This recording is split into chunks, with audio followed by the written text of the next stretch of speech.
Hi, I'm Roslyn from Uttleymoore Food, and it's my greatest pleasure to be interviewing Anne Osborne, author of Fruitarianism The Path to Paradise. Today we're going to be talking about children and fruitarianism, Anne. So I know you have two beautiful children. Can you tell us your experience with that?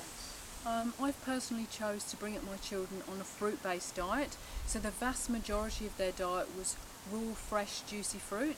They also have some nuts, some seeds, and occasionally greens and other types of vegetables. And there's a lot of confusion out there with raising children, whether they're doing meat for protein or milk for calcium and vaccinations.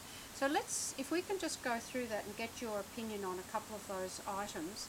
So what's your theory or thoughts on vaccination for children? I think vaccination is a very personal decision. I think each parent or carer needs to make that decision. Look at both sides, look at good literature from both sides of the argument and make your decision. And my personal decision was not to vaccinate either of my children. Thank you. So I think vaccination is a very, very personal decision. I really would not want to get my children vaccinated. Neither of them have been vaccinated. I really think for the state of their health that vaccination would detract from their good health. And let's break through some of those myths and propaganda that's out there.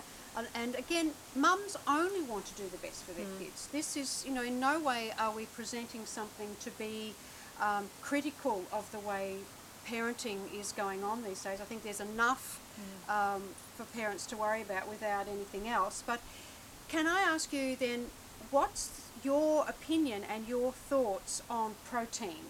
Because it's about eating the cow, isn't it? So what's your thoughts on that? I strongly believe that we can get all the protein we need, and children can get all the protein they need from a 100% plant-based diet. If you look at the other animals that are very similar to us from a physiological point of view, like the gorillas and the chimps, their babies thrive on a plant diet. And obviously young children need milk as well, mother's milk, but yes, past weaning, I really believe that a child can get all their protein from plant foods. That was a fabulous comment that you made about children needing milk. Mother's milk. Like, how good is that? But milk would have to be one of the strongest messages that on television and newspapers and at schools and yada yada. So can you give us your opinion on calcium and the milk that is being fed to children these days?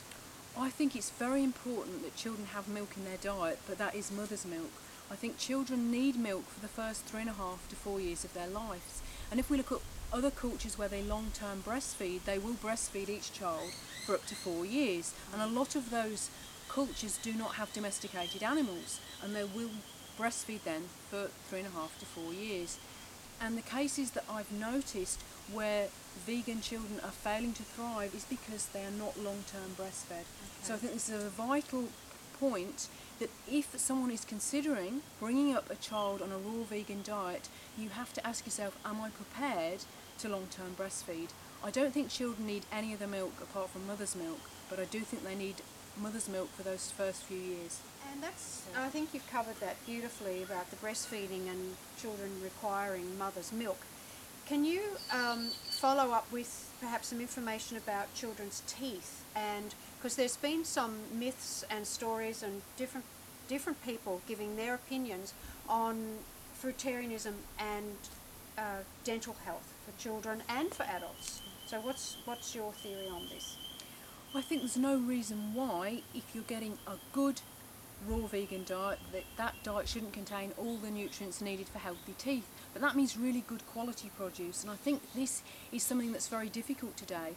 An Australian guy, Costa Georgiadis, who does a program on SBS, said in a recent lecture that we may need to eat up to 4 times the amount of produce now as we did in the 70s, and that's because the minerals aren't there in the produce. So I think it's vitally important that we get organic, biodynamic, wild, homegrown or backyard fruit to ensure that we do get the nutrients that we need for teeth.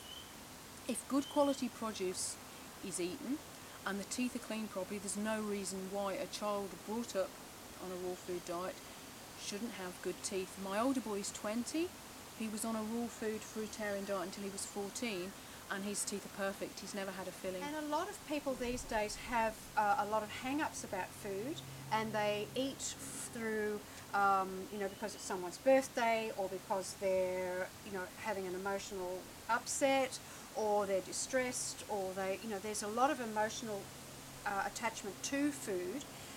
We've talked about instinctive eating for your children, so perhaps you can enlighten us a little bit more about that.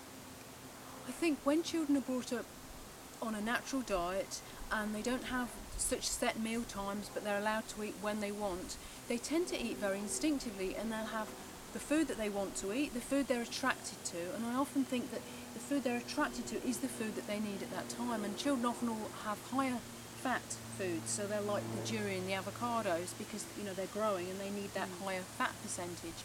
And also they won't overeat. There's not an emotional attachment to food. They don't get food if they're upset or as a reward. And both my children, if they've finished eating, they will leave one grape on the bunch or one blueberry in the punnet, because they've had enough, and they will finish there because there's no emotional attachment to eat that last grape. They just exactly eat enough. And that's a freedom that I think a lot of people these days they would like to embrace that freedom.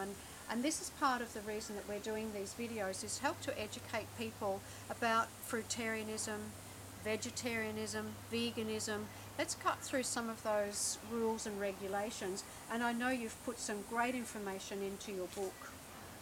Yes, my book describes my experiences on the fruitarian diet, and also goes into some depth with the children's diet on the fruit diet. Yeah. Okay, thank you.